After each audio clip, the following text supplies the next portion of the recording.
match is now officially a Judy Bagwell on a forklift match. I can see my fantasy, I'm so consumed in bed. What I see takes over me, I'm blind beyond repair.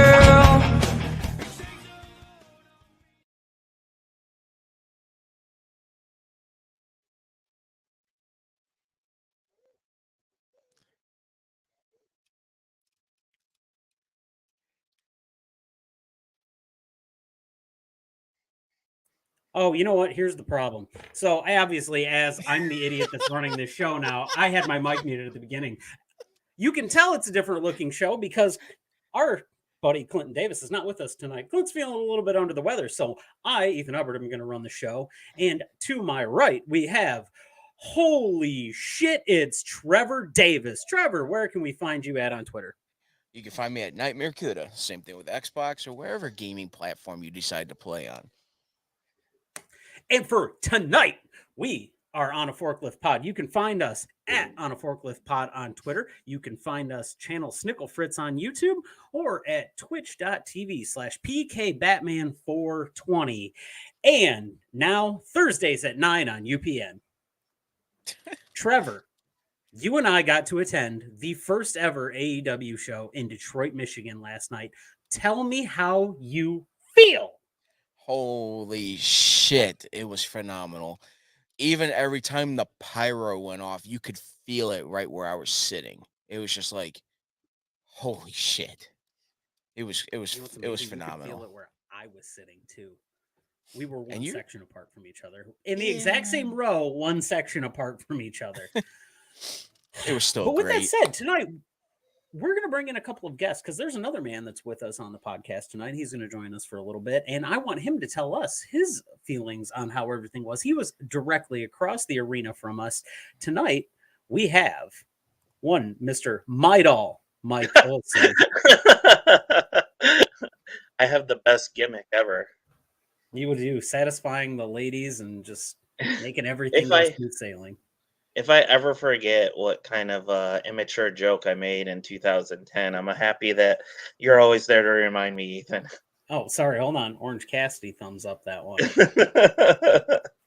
Mike, you were directly across from us. What did you? How did you see? How was it on your side of the arena? It was amazing, and this might surprise you, Ethan. This is actually the first televised wrestling show I've ever been to. Do you guys really? Yeah. You want to know a fun fact? I have only ever been like we said, televised. So the NXTs, the Ring of Honors, things like that don't count. The only things that I have actually been to, I have been to Saturday night's main event. I have been to a Raw. I have been to WrestleMania, and then I have been to AEW. And this one, not counting the others, this blows them away. Would you believe this is my Did you first? Did you go to a fake Saturday night main event?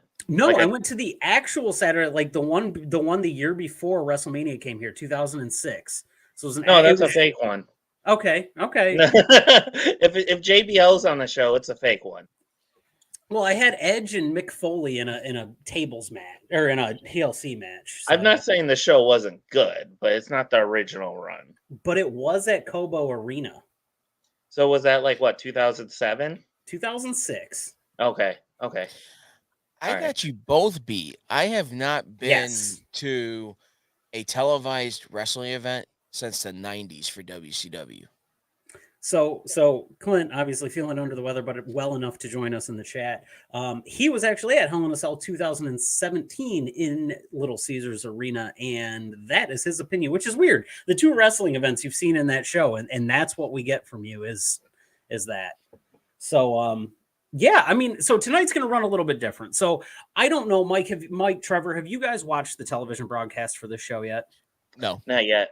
Okay, so I've seen a little bit of it. We got a different experience. I will say this. The TV broadcast was good and the commentary was cool. This is the only time I've been to a live wrestling event like this and not needed the commentary. I don't feel like there was a spot in this, short of the Rampage taping, which we're not going to talk about because it hasn't aired yet. short of the Rampage taping, there hasn't been a spot in this where I felt like I needed more commentary. I felt close enough to the action. Everything felt visceral and real. And I feel like maybe you guys can touch on your opinions on this, but the in between everything, the stuff that people didn't get to see on TV, which is an absolute shame because it really was a show. Everything was very interactive. Justin Roberts coming out and talking in between matches. I felt like that did such a good job to keep everybody's attention. It helped me stay in the show. It was fun. I mean, how do I put it? You know, Justin Roberts talking to the crowd, even looking at everybody's posters and just calling them out. The wrestlers that would get on the microphone and talk for a minute in between, it was great. It was a great experience. You could tell like this was a big show for them, and that they want they wanted this to go well because I think they want to be able to come back to Detroit.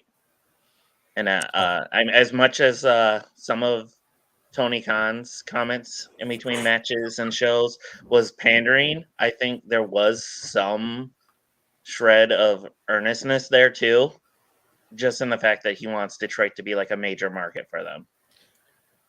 So Trevor and Clinton and I, we all kind of talked about this when this show got booked. They said, we're coming to Detroit. In our first minds, before they even said LCA, we were thinking, okay, they're going to play the Convocation Center. They're going to say they're coming to Detroit. They're going to play EMU because that's what 4,500 seats. Kind of fits the bill for a lot of the places that they play. When we found out it was LCA, we went, okay, big show. Something big is going on. That's a 13,000 seater. That's in. I'm sure that somebody out there, Russ, if you're watching this, anything else, somebody can nitpick this. I think that's the second largest arena that they've ever played. The actual arena, not counting Stadium Stampede. But with fans in the arena, I think that's the second largest behind Nationwide Nationwide is, or is it Nationwide or what is it? The Chicago arena they were just in. I can't keep track of their sponsor. The Chicago former arena, United Center. Yeah, United Center. Yeah, that itself is, I think, the largest indoor arena that there is here in the U.S. But either way, is on your side. Oh, Nationwide is on your side. I got it. Yeah, you guys. So we just knew it was huge. Trev, what you got? I will say this, for it being my first televised event in about 20 years. It was amazing. I can't stop thinking about it, and it's just how full that arena was. I mean, Little Caesars Arena, there you could tell right behind where the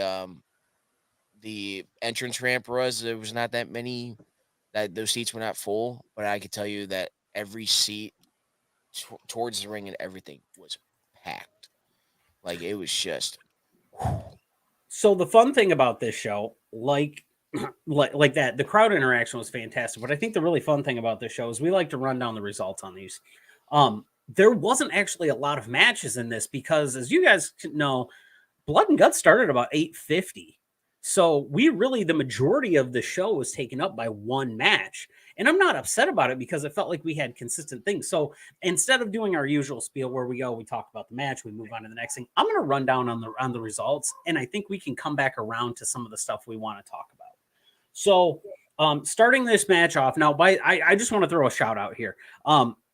In the Dark Elevation taping at the beginning of it, somebody who I have been in the ring with, Isaiah Bronner, was in a match against the Best Friends.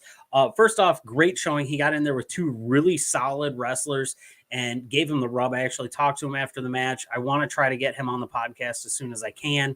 He's a great dude, and he's a monster of a thing. So if you guys get a chance to watch Dark Elevation, look for Isaiah Bronner. He will be there. So anyway, running down though, speaking of the Best Friends, the first match was Orange Cassidy versus the Best Friends, or Orange Cassidy with the Best Friends versus Ethan Page, and Dan Lambert. And we'll get back to talking about this because Dan Lambert's an annoying prick, and it deserves to be talked about because he's so good at being an annoying prick. The chants that were going on when he was there and talking were amazing. So Orange Cassidy wins by pinfall.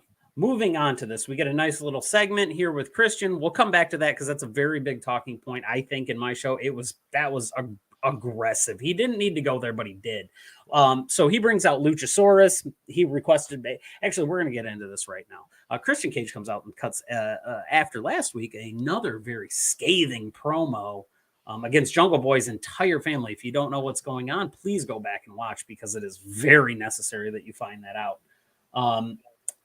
But he states that, and we're going to keep going on this, but he states that he requested a match this week, not for himself, but boom, the big dinosaur comes out, Luchasaurus. Luchasaurus has a match against Serpentico, and it is about what you assume that match ends with. Luchasaurus hits the nerve hold, and he actually looked a lot better than he usually does in these. He's less gimmicky, but still, that. Right after that, we get into what was my personal favorite part of the night. I think it's Clinton's favorite part of the night. It might be Trevor's favorite part of the night. Mike, was your favorite part of the night also Danhausen's tag team partners, or is that just us? I do really love them. They're one of my favorite things going on right now. I don't know if I would say it was my favorite, just because I liked a lot that went on. Well, that's fantastic. Obviously. So Max Caster comes down, cuts his usual he hits him with the raps, Flint water, touches on a lot of stuff. Actually, honestly, his rap's pretty good tonight, especially even on the Rampage taping one was even better. So we have Max Caster and the Gun Club versus the hometown Danhausen, and he found a couple of guys who were very good at wrestling. And FTR came out and tagged him with him. 7-star FTR. Yeah, absolutely fantastic. Danhausen actually got the pinfall victory, which was amazing that in his hometown he did that. We're not used to seeing that in wrestling, but great rub for him.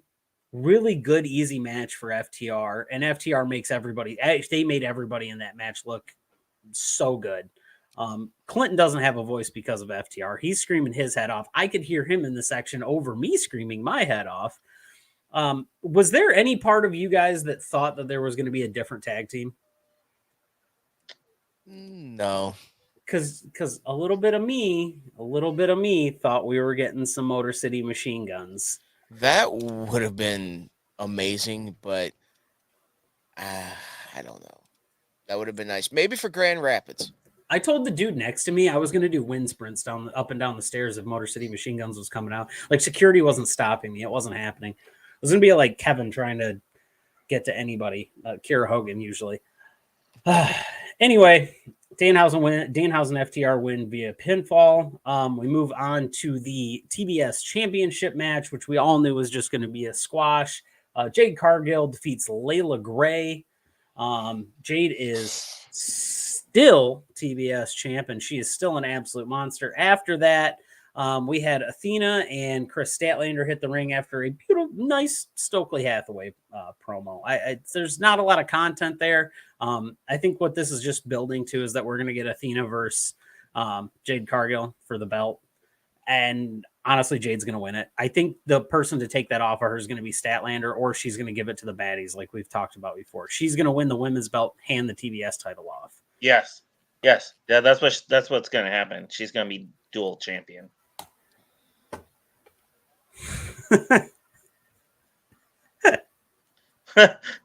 Was that your stepmom? Was your stepmom the one that gave you the look of disgust? I remember that. Oh my God. Are we sure his stepmom didn't give him the Orange Cassidy thumbs up? She might have. She's a cool lady. I like her. And then that really, I mean, that kind of puts you to what ends the pay-per-view, which is the blood and guts match. And if you guys haven't seen it, we're gonna spend some time on this just because it was an hour of the show. That's what it was. At the end of the day, BCC stood tall. We kind of knew that was going to happen. Anarchy in the Arena was won by the JAS. And everything that there was. I really enjoyed it. And that's the results for the night. So what I want to do is I kind of want to circle back around and we can start talking about everything from that point. Everybody knows where we're sitting at these days. And we can kind of just shoot all over the place. Mike, where are you at? What was your favorite part of the show? Oh man. I mean, it has to be blood and guts. It's honestly like my favorite War Games match in a long time. I wasn't necessarily like the biggest fan of the NXT ones. I kind of felt like they were just NXT matches with a cage. This match was, it was really brutal. And when the guys were like towards the end of the match, when the guys were just laying around, I felt like that was earned. Mhm. I think some of them were actually legitimately hurt. Yep. Um, Yeah. and I mean, from the beginning to the end, it was just a really good match. The crowd was hot for certain guys to get in there, like Eddie, Big time. like Jericho. I think Eddie had the biggest pop of the night, not when he came out for his entrance, but when he went to get in the ring. When Yes. he's in the ring and he's just beating the kendo stick against Singapore Cane against the steps. That's to me, that's when I felt that was the biggest Eddie moment. And then he just gets in there with this whack, whack, whack, just Yes. the 1, 2, 3 to take the guys out and just beelining for Jericho. And then when him and Jericho are on the cage, you can tell they both legitimately don't want to be up there. Oh man, But- I felt scared for the both of them. Holy! There was one guy that wanted to be up there, and it was Claudio. That's it. He is the He only wanted to one. throw someone off of there. I know. Claudio isn't the most insane motherfucker I've ever seen. As soon as he started doing the whole swing gimmick, I'm like, "Don't fall off! Don't fall off! Don't!" I turned away. I put my hands over my eyes. Oh. I had this 12-year-old sitting next to me making fun of me, but I didn't care. It was the running that got me the Yes. and I'm like, would you stop doing that? And Jericho's at a point where he's like, I have to stand on the fence because if anybody, I don't know if you guys can see it on the live replay on the TV replay, but his boots were full of tacks, just full of tacks to the point where he couldn't stand up. So, Trevor, what your favorite part? Because we're gonna get in depth on the blood and guts, but where are you at on this? So we're gonna get in depth on everything. I will say this: when they announced all the announcers that were gonna start off Dynamite, as soon as you heard Taz's theme, okay, and I had to go back and figure out which theme it was, and it turns out it was War Machine by Kiss from his ECW days, Uh-huh. and I was like, yeah, I was losing my shit. But then also, when Orange Cassidy finally came out to Jefferson Starship, I lost it. I had no voice. Yep, Right drop there. a follow or subscribe to us. What Clint said. But yeah, no. I like that theme for him better too. Oh, the Jane. Oh, Jane. Yeah, So it's that was more, his Indies theme. but it's more suited for him instead of Pixies. Pixies, which is a good song too, but I don't think it's as good of a theme song. No, So it's you know what though. So we got to see it though, man. The pop that Tony Schiavone gets, how much of a and Mike, you're a WCW fan, and I know Trevor is. How much of a robbery was it that we went almost 20 years without Tony Schiavone on our televisions? He was tucked away in minor league baseball. Like he needed to be on cable calling wrestling because Tony Schiavone fucks. And anyone that disagrees doesn't know what they're talking about. I love Tony Schiavone. Like JR was I loved him for a long time, but like he's like mushmouth now. And Schiavone can still call a wrestling match with the best of them. but also not just that. When they are announcing the announcers for the first part, they did Excalibur because hometown Detroit. Then they did Taz, but they didn't do Schiavone until Schiavone was nearly standing center. He's just sitting there going, "The fuck." Did they even play any music for him? No. They did when he first came in. Okay. So when he first for Elevation, they did Dark Elevation. They played Schiavone. They played a little bit of music for Schiavone, not much, but it was like, and then they went in and they got They got Mark. I think it was Mark Henry was the next one to come out for Dark Elevation. Mm-hmm. So they played a little bit for Schiavone, and then they did the intros then. But Schiavone was out there so much that he's the hardest working announcer that like there is, or like color guy, play-by-play, whatever it is. He's the hardest working guy. He's here. You literally see him, and he's up and around everywhere. And I mean, he's a great interviewer too. I would say he's such a like good interviewer. the second or third best interviewer of all time. I think he just makes people feel comfortable enough to let themselves out because he's not an in-your-face guy. Him and Gene are kind of cut from that same cloth. Yeah, Gene was Gene's a little only bit more Carney he's better. Barker. Yeah, Yeah. And I Gene really fit like the- Renee too. Yeah, Like, yeah. Well, those would be the top. not three. only is she good, but she's kind of eye candy too. Like she's good, she's really good, but she lures you in. You're like, oh, it's a pretty face, and then you're like, holy fuck, she's really good at her job. Like, Are you Mean Gene's a downloading sexy something right beast, now? but I think Renee might have him Me? beat. Yeah, Why? because right now you look like AOL dial-up on steroids.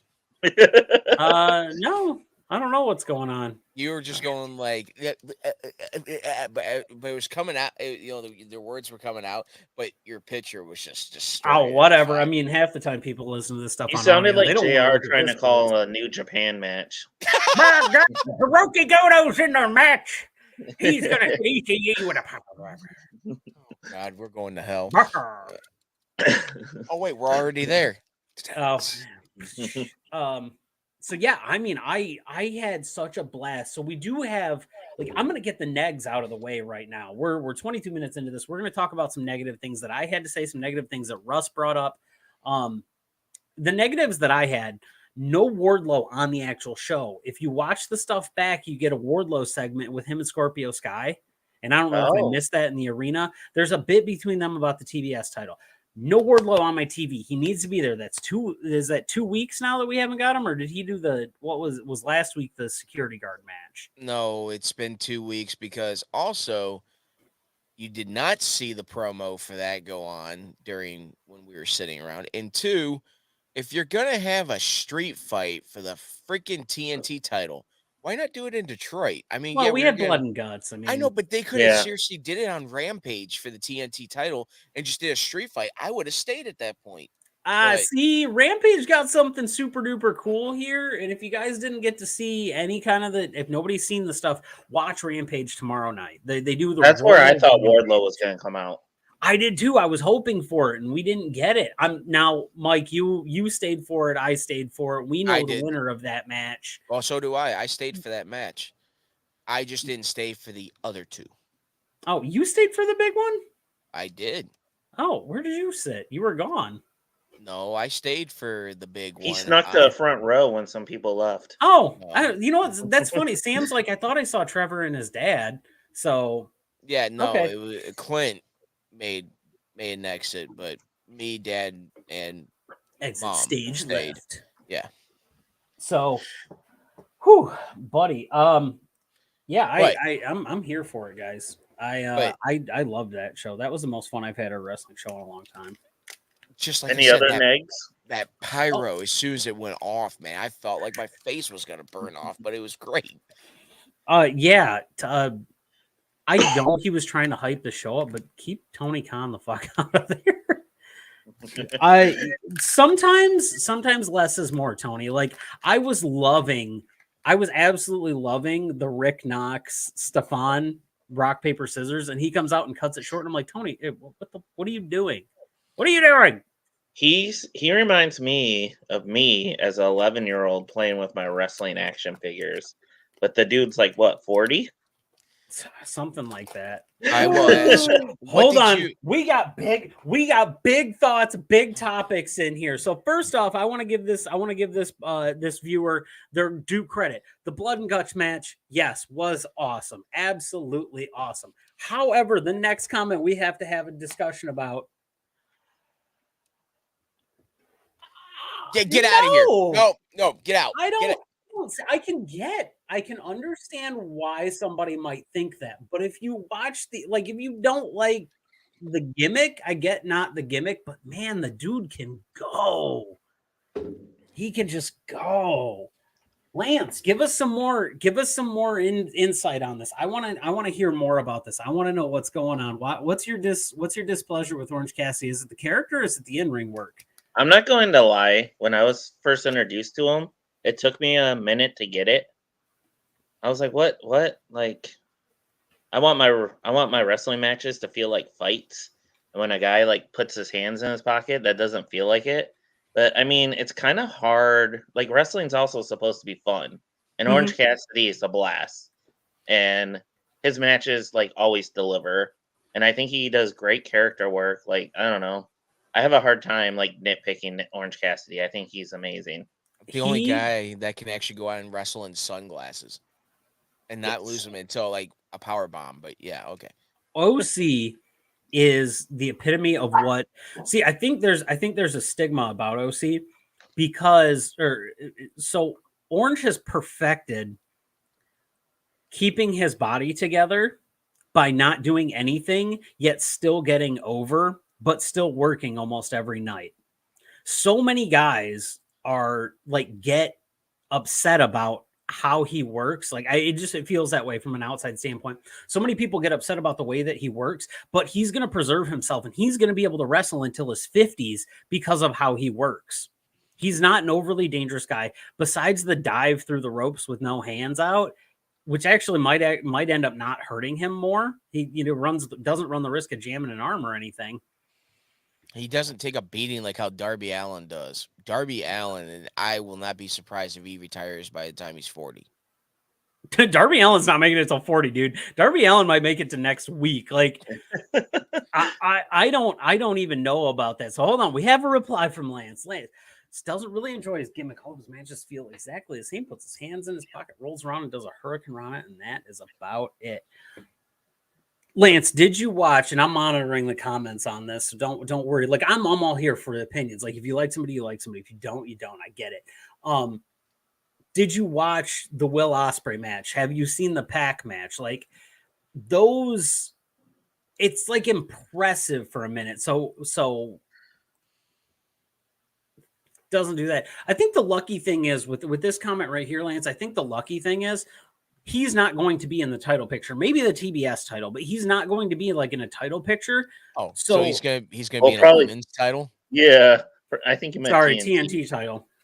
He's not going to be in a title picture other than the TNT title. So I think that you're safe on like not finding it funny or interesting. But the part about AEW that I enjoy is that there's something for everybody. So if you don't enjoy Orange, let me know who you do enjoy. I want to know.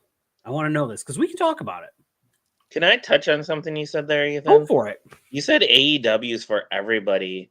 I love the diversity of the crowd last night. I mean this as a compliment. It felt like the B characters from Bob's Burgers.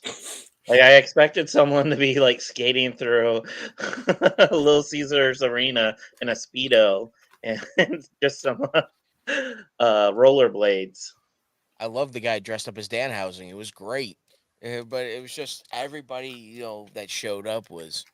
Dude, did you see Trev? Did you see the little kid that was dressed as Danhausen? No, I saw the little kid dressed up as Orange Cassidy. You saw those two? They met in the hallway.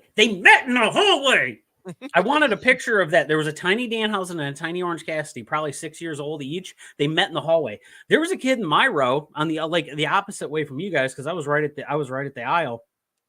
There was like a 3-year-old kid down there. He was wearing an AJ Styles shirt and a clip-on tie. I don't know what the tie was for, but fuck it.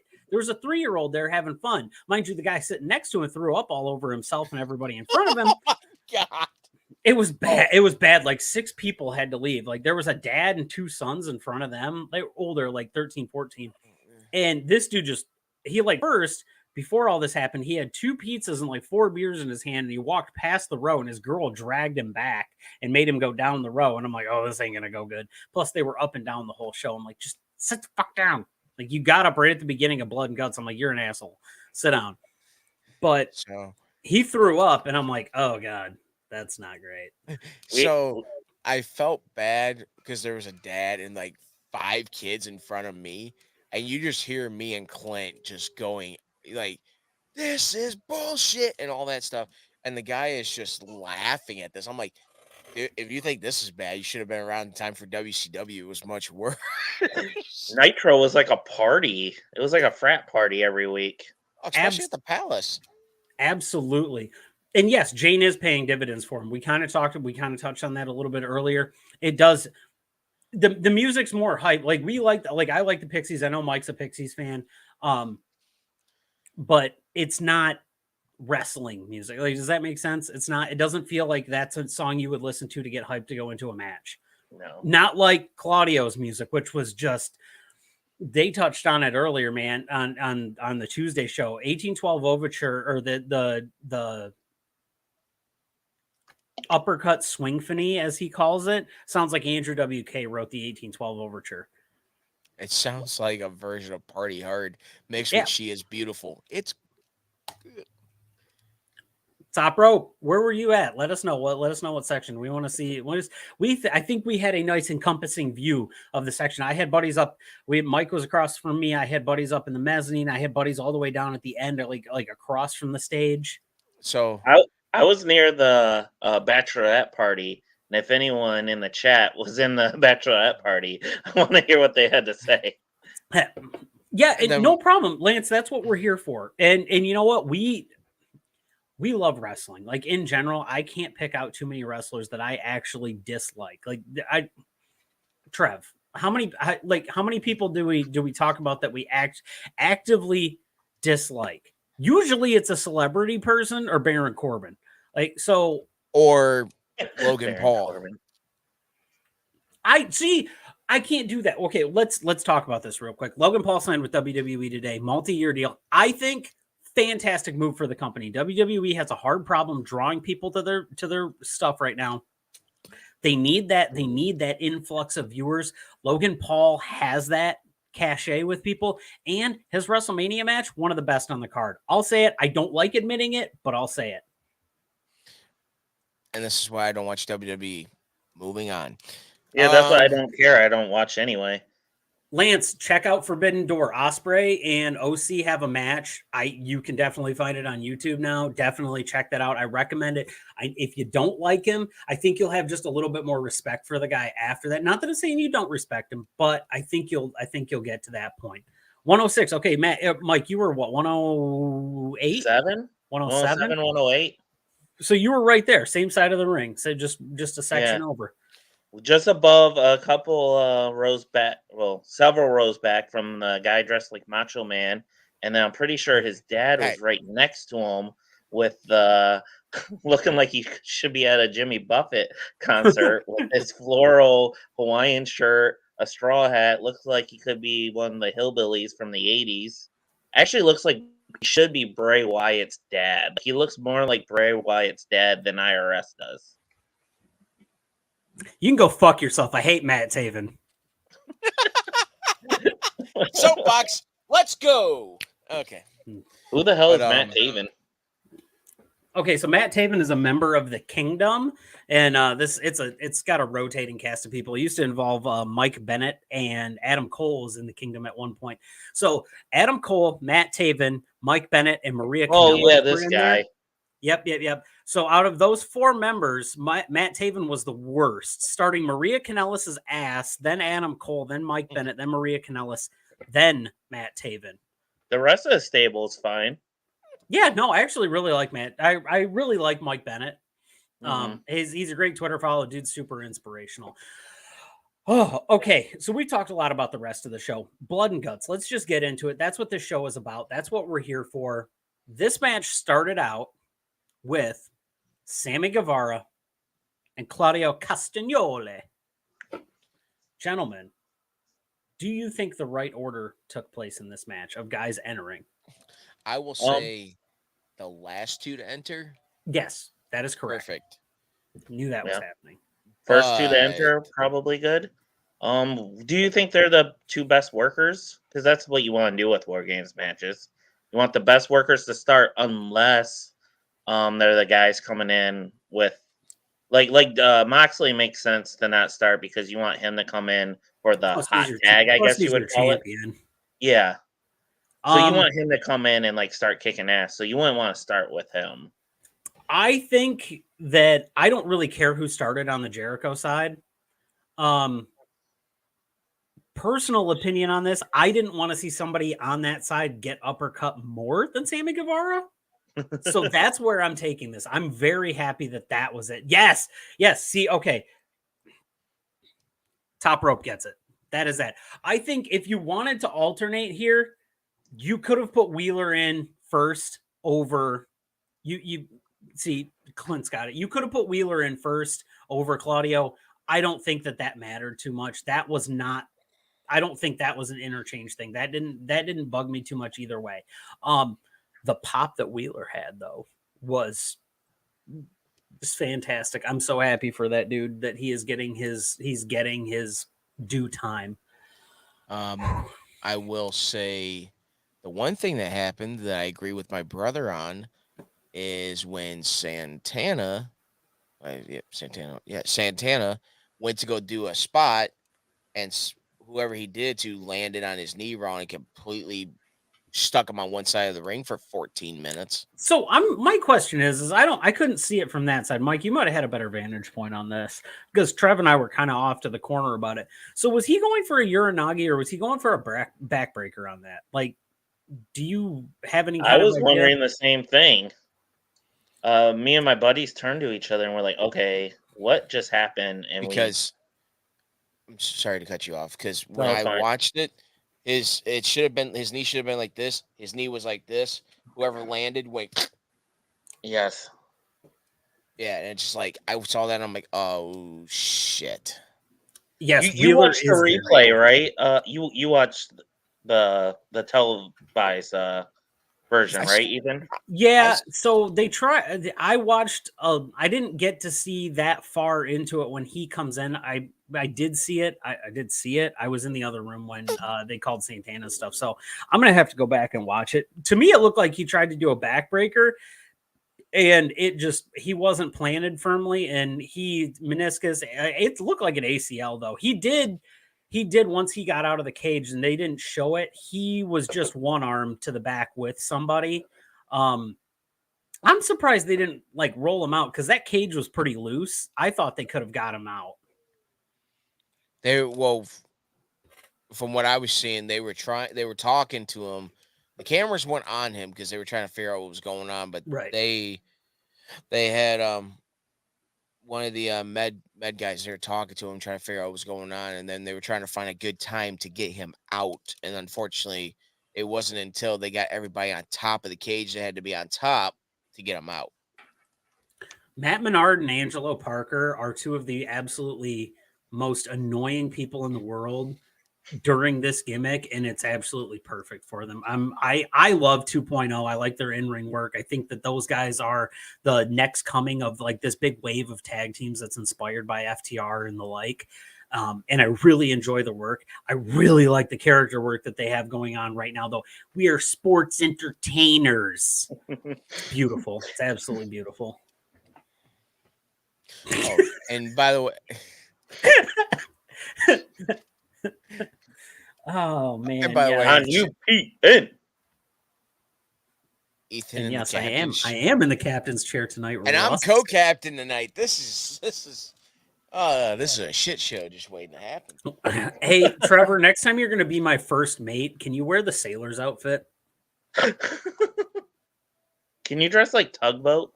Hold on. Shut the fuck up. I'll hit myself. Yeah, because I don't have that feature, and if I hit my soundboard, I'll have to hear it from Clint tomorrow. If you hit your soundboard, Clint's going to text Dakota and have Dakota come kick you. Yeah, that's if Dakota's not passed out. Because either way, is he on the other side of your computer? So Dakota is nearly asleep on the couch, and Sawyer right now is in his pack of play, still up. Now that you're doing a fantastic job babysitting and bargaining in on a podcast. Oh, I don't know if I want to put that. No. Yeah, I had to hit myself with it. I'm sorry, guys. I just absolutely did. Oh man. I need to. Ooh, we're getting racy in the comments tonight. Trevor, true or false? Have you or have you not shot your buddy in the face on a quail hunting trip in Texas? False. Allegedly. Is that It's all right, Russ. I still got a steel chair with your name on it, so we're good.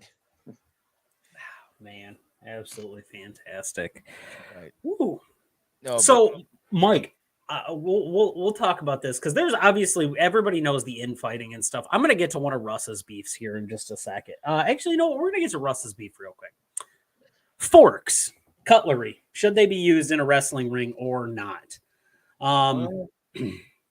Russ does not believe so. And actually, you know what? After a very convincing argument, not really, he didn't have to do much to convince me. I agree. Yeah, probably not. So as Trevor saw, there's a level of attainability that you have with a fork. Whereas if you were to attack somebody with barbed wire, you don't usually have barbed wire in the daily life. So it feels different. Russ had made a point about how I wouldn't show kids that match until they're at least in middle school. And I get it. My daughter watched it today, so I didn't tell her to. My wife let her watch it. So I, at some point, will get stabbed with a plastic fork. or sliced with a pizza cutter. She does have a plastic pizza cutter, too. So, yeah, it's probably to cut that little Velcro pizza apart. She's got one of those. So, me, I'm actually, you know what? Call Little Caesars these days. Hey, that's where we were at. You know what, though? Hey, I don't know if it's because it was $13, but that was the best deep dish pizza I've had in a long time from Little Caesars. Like, I don't know if it's a cost to deliciousness ratio, but that is. AEW made it better. The fact that you were like the venue and the action. Yeah. We had the fork was dumb. No, we ate at the 313 Burger Bar. That was good. Okay. Yeah, we went to Harry's first. I had see, we were gonna go to Harry's, and my wife was like, "Yeah, we don't have time to do that." And I'm like, "Oh, okay." So we're getting popcorn and pizza in there. It worked out great. So like the glass, the thumbtacks, the stuff like that, I'm fine with that. I'm not fine with thumbtacks. Oh my god, that gives me the creeps. Okay, could have been Legos. I'd have been fine with Legos. Yeah, Legos are not piercing your skin; they're just leaving a damn mark. But thumbtacks, it's like. That match did what it needed to do in regards to that. It was brutal. It was aggressive. Everything happened. Moxley probably doesn't need to bleed in every other match that he's in, only those ones. However, he does. He's getting the Ric Flair color reputation. Not a good thing. We can nitpick that as well. What did you think of the Sammy off the cage? Well, that's where we were going next, and I'm so glad you brought it up, Trevor. Mike, what did you see from that side? Because Trevor and I had probably one of the best views in the building, unless you were literally ringside. Didn't have a great view, in part because I don't know if it was like this from every section. The screen above our screen, like a big chunk of it was blocked by a speaker. Ooh. So like even if you looked up at the TV to get a better view, you couldn't always. I mean, it was cool. I just think like once Mick Foley went off the cage, everyone else who does it is just another person that does it, and like it's never gonna be shocking as the first time you saw it. It's cool though. So when that spot was getting ready to happen, and I could tell somebody was going off the top of the cage, I was kind of hoping it was gonna be Jericho again, but couldn't get that lucky. So I knew it wasn't going to be. I'm going to tell you what. I think that one of the two was planning on taking it. Jericho couldn't stand up on top of the cage.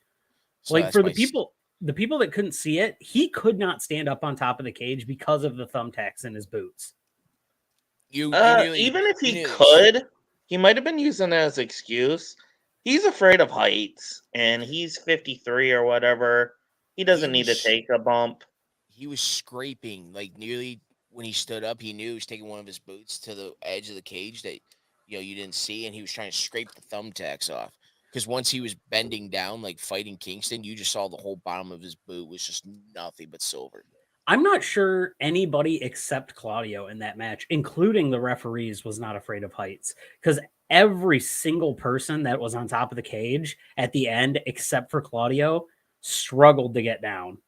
They were just not having a good time about it. Moxley didn't seem to care too much either. He was so if you were on our side when he was climbing up, that dude was struggling to get up there.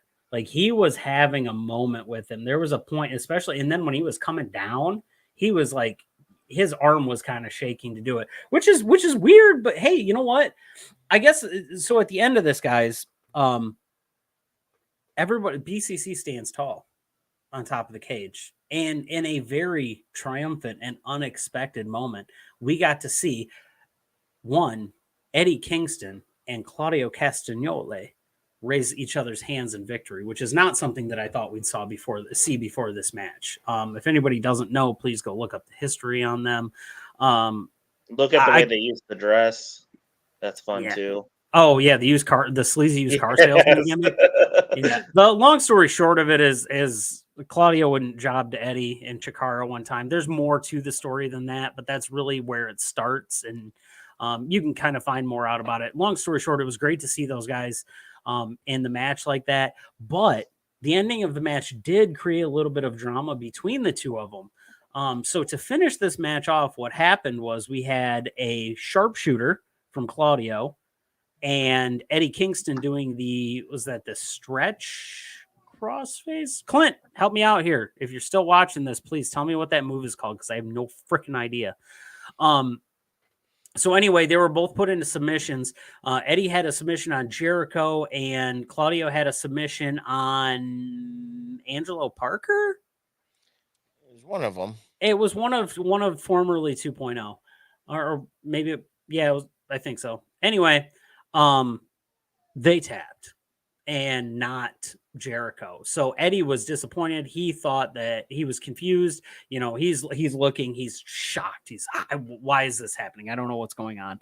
So he turns around. Claudio got the win. There's still the seed. The seed is planted there. We're going to get Claudio versus Eddie on this next little bit. And it should be a good time. It should be a good time. Neither one of them is going to get damaged too hard.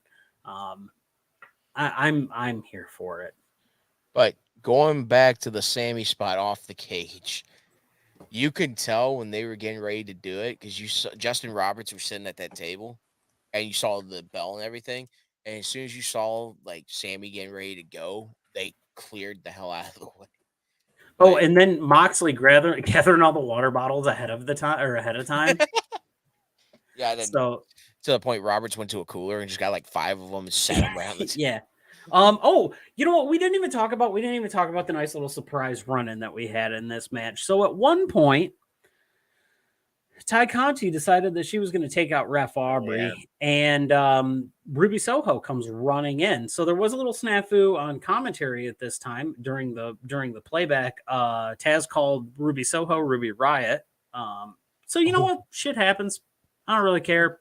But so that was a good little way to get her out of there. I'm just, man, you know what? It's crazy because we sit here and we look at it. That was an hour of a match. It didn't feel like an hour of a match. No.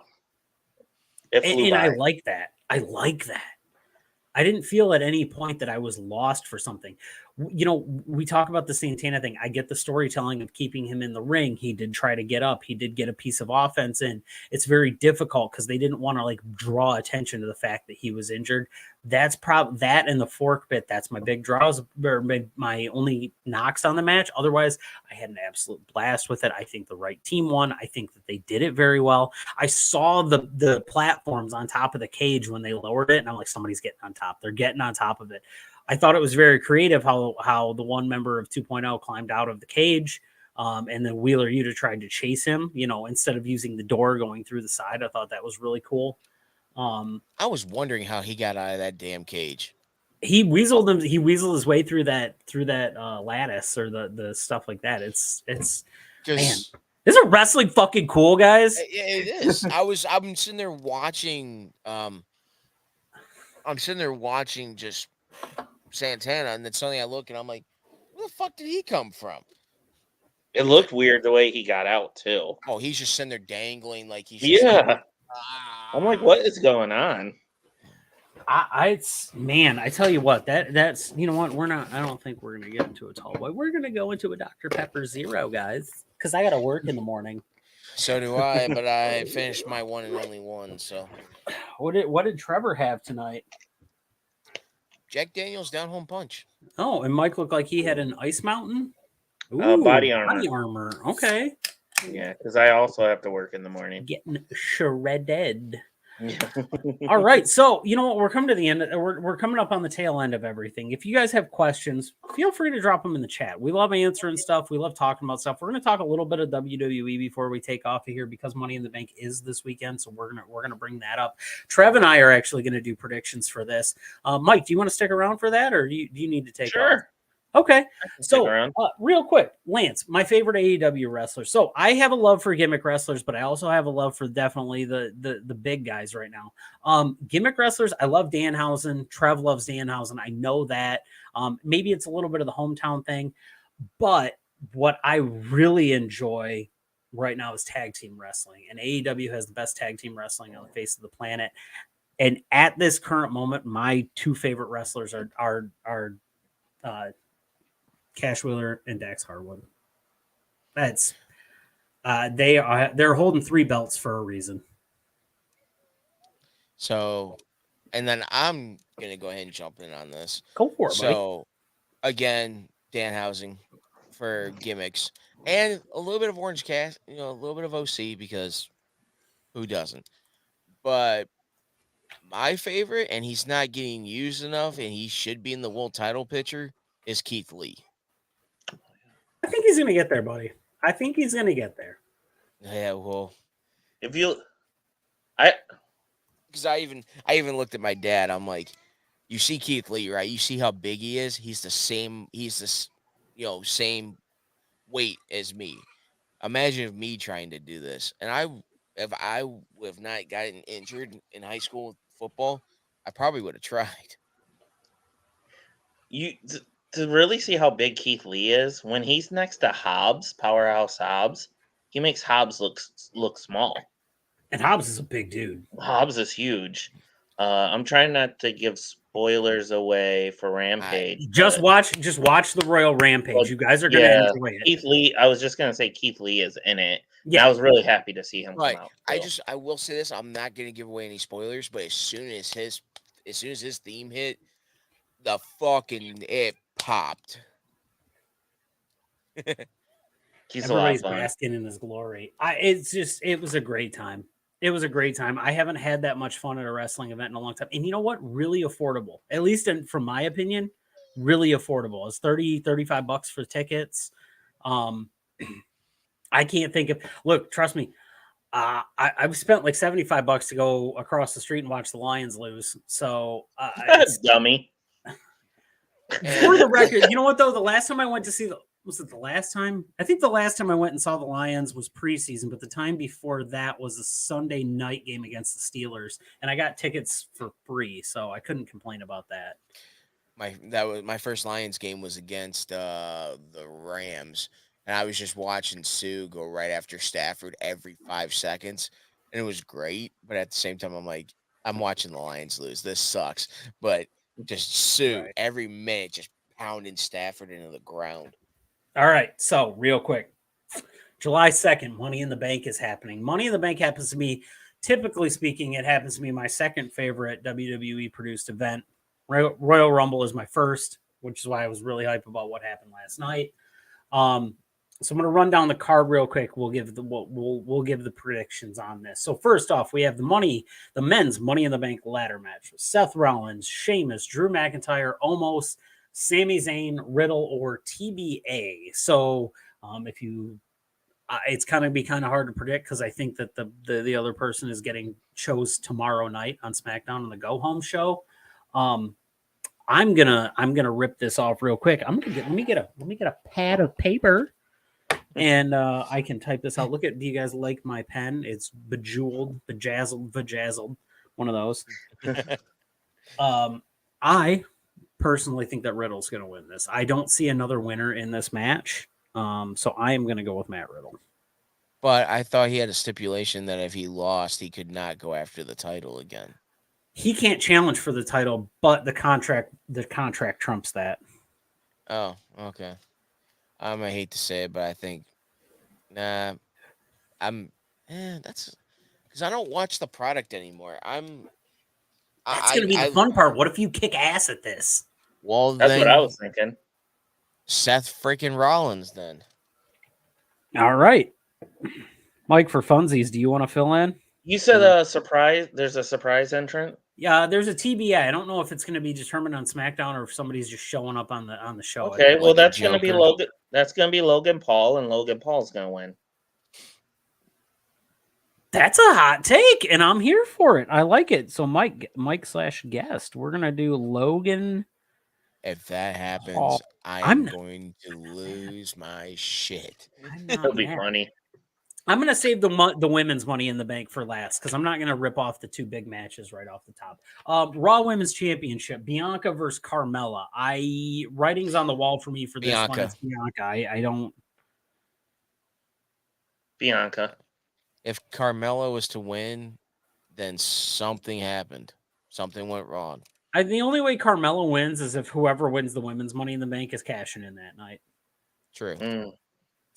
Of course, it could happen on this match. SmackDown's Women's Championship. We're getting 3 women's matches on a WWE card that wasn't titled Evolution or Revolution. Ronda Rousey versus Natalya, also known as the other Neidhart sister.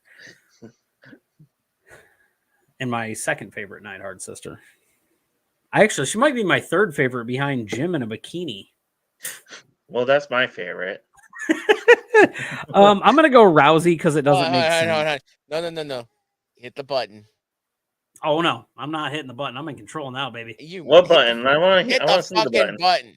I gotta hit the button again, Trevor. Yes. Are you just upset because here I am and all I want to do is talk about great things? Exactly. You know what it is? I want to talk about Jenny Neidhart's. Shut the fuck up. Fuck did that? Oh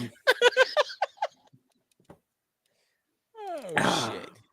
Okay. We got to do things like, Mike, let's bring up our past schooling. Let's talk about posting. Wow, puking. I hate that shit. I am Screaming Scott. I hate that. Screaming Scott. Do you remember that? Do you remember the night that he left a hot mic on in the studio and he was talking on the phone when he got suspended for 3 months because he was no, I'll fucking tell her. Who's Screaming Scott Randall? Yeah. No, I don't. It shouldn't. It doesn't surprise you at all. No. Having known the people there, but one night I'm rolling home. I'm literally coming home from an event, and he's on the radio, and it goes to a commercial, and the commercial's playing, but his mic is still on, and all I can hear is, "No, that's not how that's going to go. I'll fucking tell her," and you can hear it over the background. My phone is on my hand. I'm calling the hotline into the cold line into the studio, and I'm like, somebody pick up. And nobody's answering, and I'm like, what is going on? And then all of a sudden it comes back, and he's like, hey, we're back with Seether. And then he just cuts, and I think the stuff went off, and I'm like, what happened? And then 2 days later, he was not on the radio, and I text Jade, and I'm like, hey, what happened to Scott? And she goes, you know what happened. And that was back. She's program director now. That was back before then. Anyway, I'm gonna go Rousey on the SmackDown Women's Championship. I just think it makes sense. They're gonna give her a longer run with it. Natalya doesn't make sense to win the title from Rousey at all. Rousey. Does Natalya ever win big matches? No. Yeah, there you go. She did hold it one time. The only she also big used match to have a gimmick where she farted a lot. So she did. That's really unfortunate. The only big match that Natalya has really won is the Tyson Kidd sweepstakes. Speaking of Jim Neidhart, what was CJ Perry's name in the WWE again? Lana? Oh, yeah. Did you ever see that Divas episode where she's flirting with Jim Neidhart? No. Yeah. I'll have to check that. You know, I'm gonna bookmark that. It's so bad it's good. That whole show. I never watched that show, but that segment is infamous enough that it'll get posted in wrestling groups and stuff. That whole show is cringeworthy. Anyway, what I think is going to be the match to steal the show on this, and I think you guys can agree with me on this. Also, what's crazy is Money in the Bank has, other than the Money in the Bank matches, every match is a championship match. That's a fucking pay-per-view. I know that they did a really good job with, what the fuck was the one that they did that was unexpectedly good? Whatever the last one that had nothing on it was unexpectedly good. Undisputed WWE Tag Team Championship. The Usos versus Street Profits. I think the Usos are going to win, but I would love to see the Street Profits win, and I don't think it's completely out of the window. I just don't think it fits the Bloodline storyline. I'm going to say Street Profits on this one. Usos. Street Profits. We got the Usos. Uso crazy. We want the smoke. I would love to see the Street Profits win. Montez Ford is one of my favorite wrestlers in WWE. If they win, they're going to win it at SummerSlam. I think so. To get the big pop. Mm-hmm. United States Championship, Theory versus Bobby Lashley. I think Austin Theory wins, and I think John Cena comes out after. Fuck no. I'm calling Lashley on this one. I just don't. I think I'm going to be honest. I think it's fuckery that happens on this. I don't think it's a clean win. Wait, you think Vince McMahon's gonna come out of nowhere and do a low blow? No. Not if he has any kind of self-awareness. Everything he's done recently. Keep his hands to himself and stay off TV. Yeah, exactly. Everything he's done recently has been a low blow, mostly to his image and credibility. Plus, I don't like his face anymore. He needs to stay in the back. Yeah, it's not good. He looks like a vampire. I do not say blah, blah, blah. No, I think it's like just he got into a fight with a freaking machine to stretch his face. That's the good shit right there. I think you're right, Ethan. I think this is gonna have like a double DQ fucked up finish. There's some kind of dusty finish. Something's happening to this. Yeah. I don't see that. Oh, and there is there's a match, and I don't know if this is on the like pre-show or what the deal is, but we should be getting Kevin Owens and Ezekiel. So if this is on the pre-show, I'm going Zeke. I'm getting Zeked up. Zeke the Freak, whatever it is. I feel it. Steen. Oh wait, Owens. I wish Ezekiel. I wish he would leave WWE and just go and be Steen again. He's just making a shit ton of money for his kids. Yeah, I mean he could have. Well, then when did his contract run up? Like January? Yeah, he re-signed with them. He had the option to do it, but he didn't. And honestly, AEW has such a full roster now that making that jump isn't as smart as it used to be necessarily. But what kind of sucks is now number 5. What's his name? I'm having a blank here. Alan Angels. Yeah, a contract expired and he wasn't renewing it. So the Dark Order, who used to be a stable up to here, is slowly doing this. I mean, Dark Order's kind of been a roller coaster ride the whole time. But I mean, like, if we would have got the chance to, there was a line for it. Evil Uno and 10 were doing meet and greets, which would have been cool. But yeah, they by the time we got to them, they had to hurry up and get to a match. So you know what, Top Rope, you're right. It would have, but then we wouldn't have gotten one of my favorite matches in recent WWE history, which is Kevin Owens and Steve Austin at WrestleMania. As someone who hasn't like really been watching, when you said that Kevin Owens was going to be on the pre-show, my mind instantly went, wasn't he wrestling Stone Cold at WrestleMania? He was, and I think that's what his contract promised. Honestly, I think they were like, yo, we'll give you $1.5 million a year and you can wrestle Stone Cold at WrestleMania once. And for a wrestling person and a person who's a fan of the show or of wrestling, that's what he did. He grew up loving Stone Cold. He did it for that. To me, that was worth it. He probably went, yeah, that's worth it. Fuck it. Meet and greet was a prepaid pass type deal. That's cool. That's cool. Was that an option on your tickets? Like, did you have to do that ahead of time? Oh, that's good to know. Now I know for next time. Yeah, that'd be fantastic, man. By the way, for anybody that didn't see the banner hanging in the roof, All Out's September 4th. Yes. Yep. Sunday, September 4th. Yep. And we will Day definitely before be Labor covering Day. it. Yep. So it doesn't matter if it goes to like 1 a.m. Although it No. does for me because O'Reilly's is open 364 days a year. Hi. Well, we're just gonna find you a better job. I just want to go in. Yeah, what are they gonna do? Fire you? They already don't have employees. Yeah. This is a very employee Oh, friendly okay. environment right now. But anyway, guys, it's been an absolute honor to have you here with us tonight, Mike and Trevor. Can we do the women's Money in the Bank? Oh my gosh, we did not do the women's Money in the Bank. Hold the frick on, guys. I need to go back to that and do that. I was like, hey, let's do this. Let's talk about Valerie Loretta signing with NXT. Let's talk about Logan Paul, yada, yada, yada. Nope. You know what I didn't do? The women's Money in the Bank. So back to this women's Money in the Bank ladder match. We have Lacey Evans, Alexa Bliss, Liv Morgan, Raquel Rodriguez, Asuka, Shotzi, and Becky Lynch. Gentlemen, predictions. Liv Morgan.